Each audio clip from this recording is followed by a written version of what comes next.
Hey there everyone, welcome to today's video. I'm just here to do a little check-in with you about some behind the scenes updates that I thought would just go a lot better and faster in a video format versus a blog post or social media post, anything like that. I want to address a couple of changes coming to my channel and blog as a whole, some just background info and updates and things like that, so nothing is super new and or shocking to you when changes do roll around, mostly come September. So here's the backstory. I was clearing out a lot of my beauty stash, as I do once in a while. You gotta keep the rotation flowing or else you're never gonna cycle through all the products, and I take out anything that I don't really love, whether they go to friends and family or if they're new they get donated and things like that. But obviously, and I'm sure quite clearly, I am one person surrounded by a whole lot of beauty products, and most of the time I really love it. I'm really fortunate to be in the place I am right now as a beauty and lifestyle blogger to receive a lot of PR samples or just new launches and things like that, get invited to events, and I get sent a lot of products from brands. Now, when that happens, you've kind of got to decide, pick and choose which things you want to talk about, which things you think are not worthwhile to talk about. I usually go by number one, it has to make sense in my life. It is actually a product that I would use, that functions well in my life and not something that just doesn't fit with me as a regular consumer. Number two, it's got to be something that's, has some kind of a merit to it. If it's a totally, absolutely terrible product, it will go into the unfavorites video that you guys have seen, or it will just not even make it onto the blog. And as you know, most of my reviews are now in a blog post format over on my blog versus a video. Just because I have so many products, it would take way too much time and I just don't have enough time in the day to make a video review for every single product that I review. So the blog post makes a lot more sense and I can give you some more technical information through a blog text format. So that's what's been happening thus far for the past, I would say, about 2 years or so that I've been blogging. In the past 2 years of my blog, I've been blogging more than 2 years. I just realized that didn't sound right in my head. Either way, so obviously I curate the products and I don't show you everything.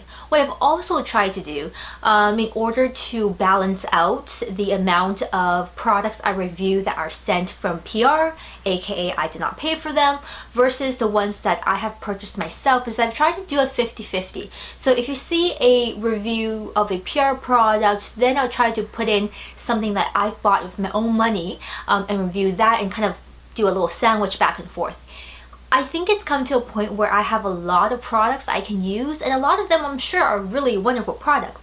But whenever I'm out about, window shopping and things like that, checking up on new releases online, it's gone to a point where I feel like, oh, I need to buy something so I can sandwich it in between the PR products so I'm not reviewing PR products all the time.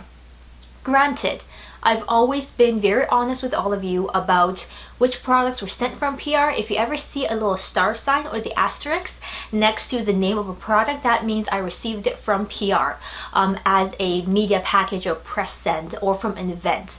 Anything without that is bought with my own money or received as a gift from friends and family. But that there's too many products going on, and products do have expiry dates and I can't keep them forever, and it just, at this point, I think it didn't make any more sense for me to go out and get another lipstick or another blush or another something just so I can blog about it. If it's something I really, really am interested in, or I think it's super cool, it's super awesome, like it has a personal draw for me, sure, I'll still go and get it. But I'm looking at really downsizing the amount of products that I buy personally. So what that means is that, well, a lot of reviews that will be coming up, I would say in the next, let's say like 3 to 6 months, will be mostly PR products. And I just want to throw this out there to you and just walk you through why this is happening, why I've come to this conclusion.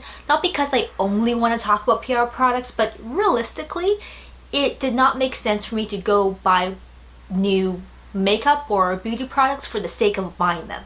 You know, that's a waste in itself. And if I have access to all of these things, and I will always, of course, give you my most honest experience and personal reviews, and then what's the point of me getting things for the sake of getting them, right? When I have all these things I have yet to try, you know, in my bins and boxes and things like that, and I really just want to move through them and be able to share the good ones with you as well. So that's the major thing I want to come on here and share with all of you about. So realistically, I'm looking at maybe getting like 1, maximum 2 products a month if it's something I really like and I want to get. But otherwise, I'm really cutting down on the beauty shopping because I just don't need anything because there's so much I have in my hands to explore.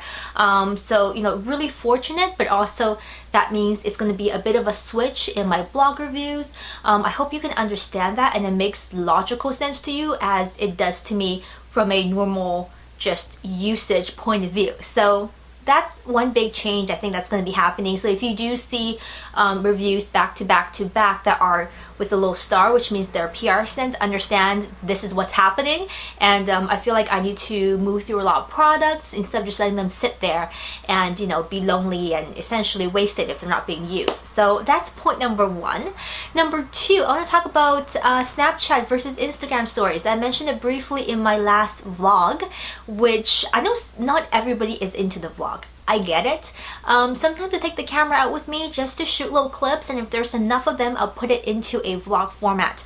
I really like the last video, the last vlog, because I like that I can voice over it and tell you some of my experiences from the event, you know, that I can't do if I'm vlogging live, and it's usually way too noisy at these places to vlog live anyways. So, with that being said, I have just like really within the last month and a half signed up for Snapchat because some of you have asked me if I would do it, and I thought, oh, I don't know, and then I said I would try it. Very soon after I signed up, just as I figured out how Snapchat worked, Instagram stories rolled out, and TBH, I think Instagram stories is much more for me. I don't have a large Snapchat following, and I don't mind since I just started. And a lot of you are on Instagram anyways, and personally, I don't like to spread myself out too thin. So if the Instagram stories functions very similarly to Snapchat, I might just stick to Instagram stories, everyone. If you don't know exactly how that works, when you open up your feed in your Instagram app, on the very top there is a new bar that you can scroll sideways, left and right, and you'll see little thumbnail profile pictures of the people that you follow. If you find my profile picture and you click on that, you can see my Instagram stories, and they stay live for 24 hours just like Snapchat until they magically disappear.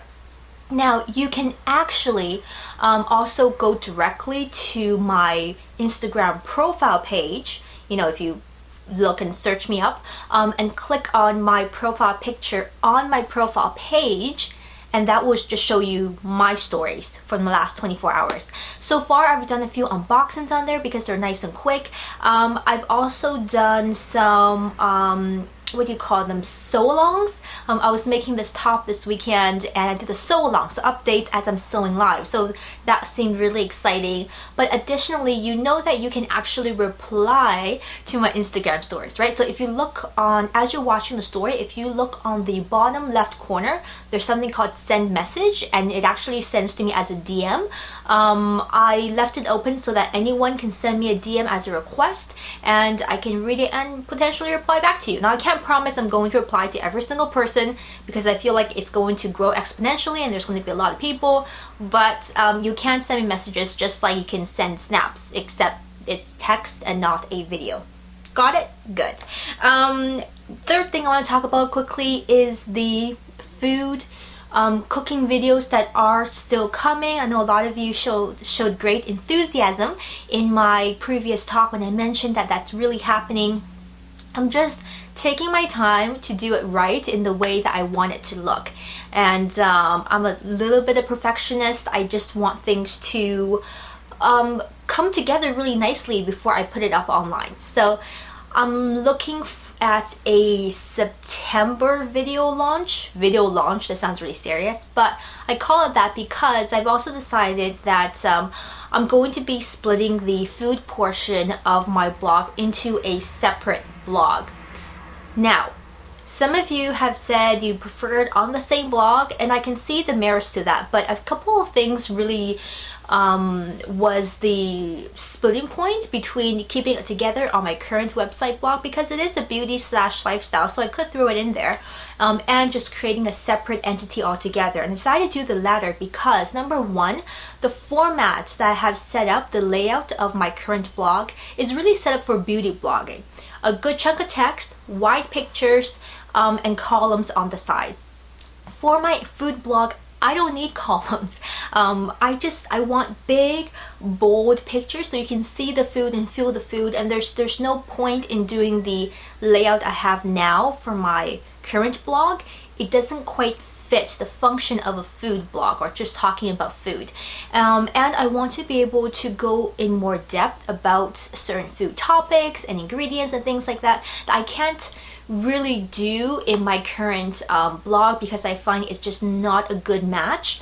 And so I want to give you the option of interacting just on the food blog if you're really into the food stuff, or if you like the beauty and lifestyle, stick to my current regular blog, and that's totally fine. So I'm giving you the option right there. If you are a super foodie, you can go on there and just be really immersed, and the whole platform and the layout will be very adapted to talking about food. It'll be beautiful, big, gorgeous pictures, because realistically that's what it's all about. That's what I want to see when I go and read about food, you know what I mean? So that was the decision right there. But any recipe videos, like showing you how to make something, will still be on the current channel that you are watching right now on YouTube. I am not making a separate YouTube channel. I cannot handle that. That's way too much. But the videos along with the text recipe will be cross-posted on my new food blog, Chinese food blog. So there's that. I am working on just transferring a lot of the old blog posts I had from my current blog about food, migrating them over to the new blog, which by the way is going to be WordPress. I don't know, maybe I dug myself a hole that's too deep. Just trying things out. So that's going to be WordPress. I'll let you know of the actual URL and things like that once I have it all sorted and organized. We're hoping for a September launch, and we can just talk a lot about food. That'll be really, really great. As I mentioned before, I found that there was a real lack in Chinese food videos and recipes and just really accessible information that's done in English over here on the YouTube platform, and I like to share some of that because food is really important to me, as I talk about all the time, and as you know from my social media. Yeah, there's a lot that I love to share with you, and I think it's much more purposeful if I did it this way. So there you go. If you do love the cooking videos, you will not be missing it as long as you're subscribed to my YouTube channel that you're watching right now. But if you wanted more, you can always go on to the food blog, which it's kind of merged with my current blog, but I did divide them up just for that accessibility and ability to be a bit more immersive. So those are the 3 things I want to update you on. If you have questions and comments, as always, feel free to hit me up over on social media, or better yet, leave me a comment down below in this video. Just wanted to catch you all up on what is happening in my life, and I look forward to seeing you in this week's video. There will probably be 2 because I didn't get to filming a proper one this weekend. Either way, take great care of yourselves. I'll see you very soon. Bye.